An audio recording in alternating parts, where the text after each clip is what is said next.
गीता के अनुसार जिंदगी में हम कितने ही सही हैं और कितने गलत हैं, यह केवल दो लोग जानते हैं। एक परमात्मा और दूसरी हमारी अंतर्यात्मा। जब तक शरीर है तब तक कमजोरियां तो रहेंगी ही। इसलिए कमजोरियों की चिंता छोड़ो और जो सही कर्म है उस पर अपना ध्यान लगाओ। भगवान श्री कृष्ण गीता उपदेश में कहते हैं, अर्जुन तुम भला क्यों रोते हो? तुमने जो खोया क्या वह तुमने पैदा किया था? आज जो तुम्हारा है वह कल किसी और का होगा, क्योंकि परिवर्तन ही संसार का नियम है। यदि कोई व्यक्ति विश्वास के साथ इच्छित वस्तु को लेकर नित्य चिंतन करता है तो वह जो चाहे वह बन सकता है। कोई भी व्यक्ति अपने विश्वास से बनता है, वह जैसा विश्वास करता है उसी के अनुरूप बन जाता है। मन अशांत है और उसे नियंत्रित करना कठिन है, लेकिन अभ्यास से इसे वश में किया जा सकता है। सच्चा धर्म यह है कि जिन बातों को इंसान अपने लिए अच्छा नहीं समझता, उन्हें दूसरों के लिए भी प्रयोग ना करें। भगवान कहते हैं, मेरे लिए समस्त प्राणी समान हैं, ना तो कोई मुझे अत्यधिक प्रिय है और ना ही कम, लेकिन जो मेरी भक्ति पूरे मन से करते हैं, मैं सदैव आवश्यकता पड़ने पर उनके काम आता हूँ। जो मनुष्य फल की इच्छा का त्याग करके केवल कर्म पर ध्यान देता है, वह अवश्य ही जीवन में सफल होता है। बिना फल की कामनाएं ही सच्चा कर्म है। ईश्वर चरण में हो समर्पण वही केवल धर्म है। जो व्यक्ति क्रोध करता है उसके मन में भ्रम पैदा होता है, जिससे उसका बौद्धिक तर्क नष्ट हो जाता है और तभी व्यक्ति का धीरे धीरे पतन होने लगता है। गीता में लिखा है, जब इंसान की जरूरत बदल जाती है तो तब इंसान की बात करने का तरीका बदल जाता है। जीवन में सफलता का ताला दो चाबियों से खुलता है, एक कठिन परिश्रम और दूसरा दृढ़ संकल्प। गीता में भगवान श्री कृष्ण ने कहा है, कोई भी व्यक्ति अपने कर्म से भाग नहीं सकता, कर्म का फल तो भुगतना ही पड़ता है। माफ करना और शांत रहना सीखिए, ऐसी ताकत बन जाओगे कि पहाड़ भी रास्ता देंगे। किसी भी व्यक्ति को न तो समय से पहले और न ही भाग्य से अधिक कुछ मिलता है, लेकिन उसे सदैव पाने के लिए प्रयत्नशील रहना चाहिए। सज्जन व्यक्तियों को सदैव अच्छा व्यवहार करना चाहिए, क्योंकि इन्हीं के पद चिन्हों पर सामान्य व्यक्ति अपने रास्ते चुनता है। मन अवश्य ही चंचल होता है, लेकिन उसे अभ्यास और वैराग्य के माध्यम से वश में लाया जा सकता है। इस संपूर्ण संसार में कोई भी व्यक्ति महान नहीं जन्मा होता है, बल्कि उसके कर्म उसे महान बनाते हैं। फूल की खुशबू भी वहीं तक फैलती है जहाँ तक हवा बहती है, लेकिन एक इंसान की नेकी और अच्छे कर्मों की महक सर्वत्र फैलती है। अच्छे हो या बुरे कर्म लौट कर आते हैं। आप जैसे कर्म करते हैं आपको भी वैसा ही फल मिलता है। इसलिए जब आप दूसरों के लिए दिया जलाते हैं तो यह आपके रास्ते को भी रोशन कर देता है। जब तुम निराश होते हो तो कोई जब तुम्हारे कंधे पर हाथ रखता है तो तुम्हारा हौसला बढ़ जाता है, तुम्हें हिम्मत मिल जाती है। पर जब कोई तुम्हारे कंधे पर हाथ रखने वाला नहीं होता है, तब तुम अपनी शक्ति खुद बन जाते हो, और वही शक्ति ईश्वर है।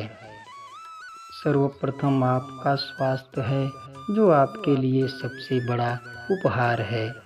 इसी प्रकार संतोषी व्यक्ति सबसे बड़ा धनी है, और जो इंसान सबसे बड़ा संबंधी उसकी वफादारी है। भगवान कहते हैं, सभी काम छोड़कर बस भगवान में पूर्ण रूप से समर्पित हो जाओ, मैं तुम्हें सभी पापों से मुक्त कर दूंगा। जिस प्रकार से प्राकृतिक मौसम में बदलाव आता है, ठीक उसी प्रकार से जीवन में भी सुख दुख आता रहता है। वह कभी अस्थायी नहीं रहते हैं। जैसे अंधेरे में प्रकाश की ज्योति जगमगाती है, ठीक उसी प्रकार से सत्य की चमक भी कभी फीकी नहीं पड़ती। इसलिए व्यक्ति को सदैव सत्य बोलना चाहिए। जिसने जन्म लिया है उसकी मृत्यु निश्चित है, और मृत्यु के पश्चात पुनर्जन्म भी निश्चित है। व्यक्ति को अपने आप को सदैव ईश्वर को समर्पित कर देना चाहिए, तभी वह दुखों, चिंता और परेशानियों से मुक्त रह सकता है। प्रत्येक बुद्धिमान व्यक्ति को क्रोध और लोभ त्याग देना चाहिए, क्योंकि इससे आत्मा का पतन होता है। भगवान श्री कृष्ण कहते हैं, तुम बिना किसी कारण के चिंता करते हो और बेवजह ही घबराते हो। तुम तो आत्मा हो, जिसे ना तो कोई मार सकता है और ना ही जला सकता है। यही जीवन की सच्चाई है, जिसे प्रत्येक व्यक्ति को जानना चाहिए। सही कर्म वह नहीं है जिसके परिणाम हमेशा सही हों, अपितु सही कर्म वह है जिसका उद्देश्य कभी गलत ना हो। संसार में कोई भी मनुष्य सर्वगुण संपन्न नहीं होता, इसलिए कुछ कमियों को नज़रअंदाज करके रिश्ते बनाए रखिए।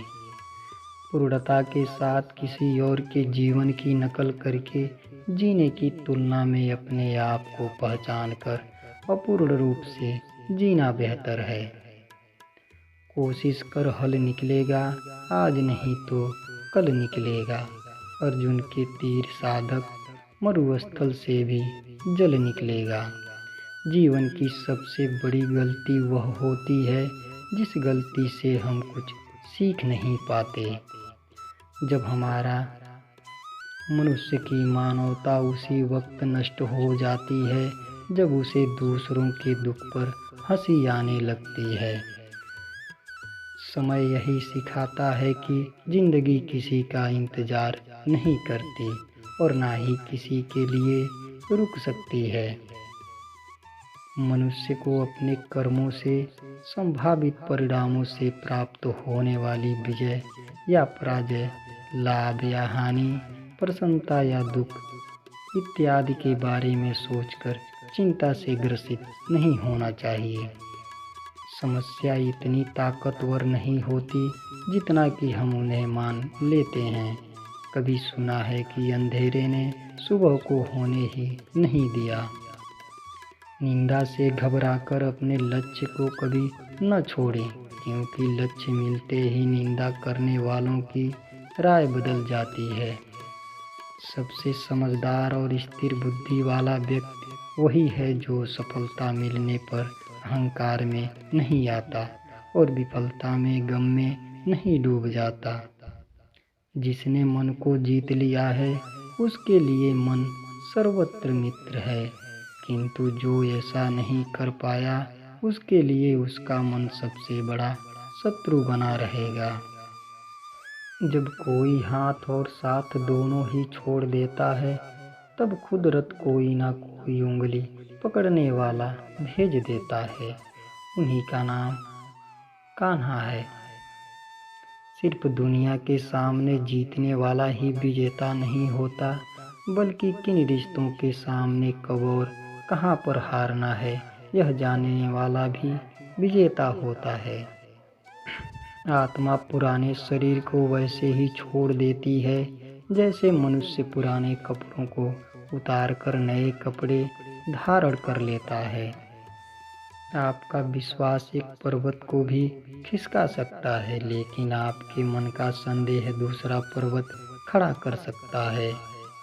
अपनी इच्छा शक्ति के माध्यम से अपने आप को नई आकृति प्रदान करें। कभी भी स्वयं को अपनी आत्म इच्छा से अपमानित न करें। इच्छा एकमात्र स्वयं का मित्र होता है और इच्छा ही एकमात्र स्वयं का शत्रु होता है। खुद को कमज़ोर कभी नहीं समझना चाहिए। अगर आप गिरते हो तो उठने का प्रयास करो।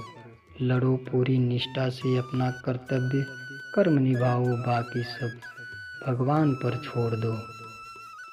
धैर्य रखिए, कभी कभी आपको जीवन में सबसे अच्छा पाने के लिए सबसे बुरे दौर से गुजरना पड़ता है। सुंदरता आपकी दृष्टिकोण में होती है। किसी को कीचड़ में खिला कमल भी लुभाता है और किसी को चांद में भी दाग नजर आते हैं। उदय किसी का भी अचानक नहीं होता। सूर्य भी धीरे धीरे निकलता है और ऊपर उठता है। धैर्य और तपस्या जिसमें है वही संसार को प्रकाशित कर सकता है। अहंकार और संस्कार में फर्क है। अहंकार दूसरों को झुकाकर खुश होता है, संस्कार स्वयं को झुकाकर खुश होता है। सेवा सबकी करो मगर आशा किसी से मत रखो, क्योंकि सेवा का सही मूल्य ईश्वर ही दे सकते हैं। जब सत्य की असत्य से लड़ाई होगी तो सत्य अकेला खड़ा होगा और असत्य की फौज लंबी होगी, क्योंकि असत्य के पीछे मूर्खों का झुंड भी होता है। क्रोध आने पर चिल्लाने के लिए ताकत नहीं चाहिए, मगर क्रोध जाने के चुप रहने के लिए खूब ताकत चाहिए होती है। किसी भी व्यक्ति को अच्छे से जाने बिना दूसरों की बातें सुनकर उसके प्रति कोई धारणा बना लेना मूर्खता होता है। जीवन में सब कुछ खत्म होने जैसा कुछ भी नहीं होता। हमेशा एक नई शुरुआत हमारा इंतजार कर रही होती है। जीवन में यदि खुश रहना है तो अधिक ध्यान उस चीज पर दें जो आपके पास है, उस पर नहीं जो दूसरों के पास होता है। विपत्ति में धैर्य, वैभव में दया और संकट में सहनशीलता ही श्रेष्ठ व्यक्तियों के लक्षण होते हैं। आज ज्ञान की बातें में जानेंगे हनुमान चालीसा पढ़ने का क्या क्या फायदा होता है, जो हमारे जीवन को बदलने में अहम भूमिका निभाती है। ऐसे ही शिक्षापूर्ण जानकारियाँ आपको हर एक वीडियो के अंत में देखने और सुनने को मिलेगा, इसलिए वीडियो को अंत तक जरूर देखें। हनुमान चालीसा हनुमान जी को समर्पित एक लोकप्रिय शक्तिशाली मंत्र है। इसमें 40 छंद चौपाई शामिल है, जो हनुमान जी के गुणों और भगवान राम के एक वफादार सेवक के रूप में उनकी भूमिका का वर्णन करते हैं। श्री हनुमान चालीसा का पाठ करने के लिए ध्यान और एकाग्रता की आवश्यकता होती है। श्री हनुमान चालीसा के पाठ में एकाग्र होने से मन शांत और विकर्षणों से मुक्त हो जाता है। यह साधक की एकाग्रता और स्मृति में सुधार करने में मदद करता है। हनुमान चालीसा का पाठ करने से तनाव और चिंता कम होती है। हनुमान चालीसा की मधुर धुन और लय मन को शांत करने और मानसिक तनाव को कम करने में मदद करती है।